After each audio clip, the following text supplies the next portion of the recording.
Yung dimple, gusto natin yan kung sa pisngi. Pero sa sasakyan natin, ayaw.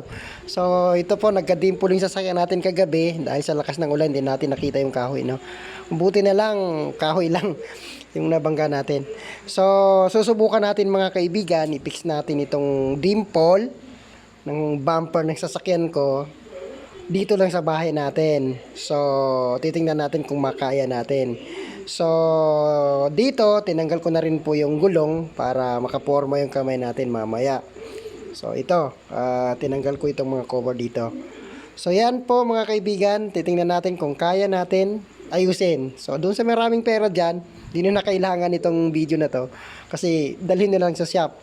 So, tayong walang pera, ito, buhos-buhos ng tubig. So, susubukan natin dito mga kaibigan.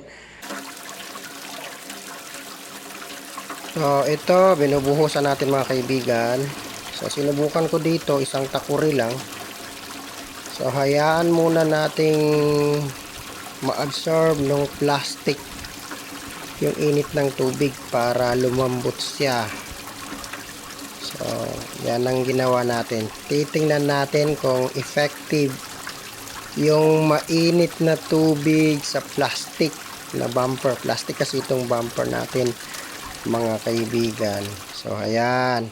Isang takuri lang po yung sinubukan natin. First attempt. So, ayan. Dahan-dahan. Okay. So, yun. Nakaya mga kaibigan. Parang magic lang. Dahan-dahan lang yung pag-push. May mga bagay na kailangan dahan-dahan. May mga bagay na pwedeng biglain. Pero dito, dahan-dahan lang yung pag-push natin para hindi mabigla yung plastic. So, meron pang konting dent dyan, yung maliit. Another buhos. And then, focus dyan sa maliit na dimple na yan. So, okay. Push hard.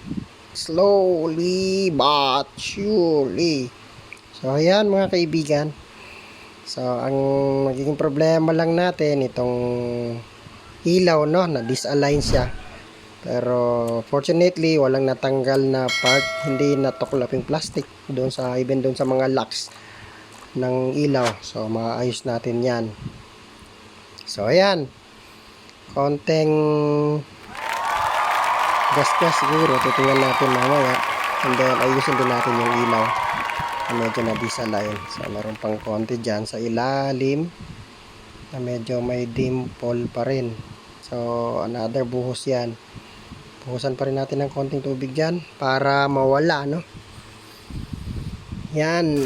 Push hard again. A little bit. Push. Push. Push lang po tayo.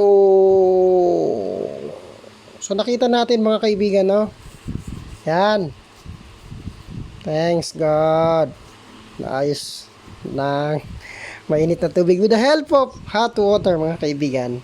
Nakita naman ninyo na naayos yung bumper ng sasakyan ko. Ano? So ito, dahil sa wala tayong perang pangpaayos, kaya naman pala sa bahay, sinubukan natin. So effective naman yung mainit na tubig mga kaibigan. So pinagdarasal natin na sana hindi na maulit ito, hindi tayo makabangga ng mga ganon at saka hindi matuklap yung mga gamit natin. So nakakalungkot ano. So ayan, konting hugas. Tingnan natin kung walang gas-gas.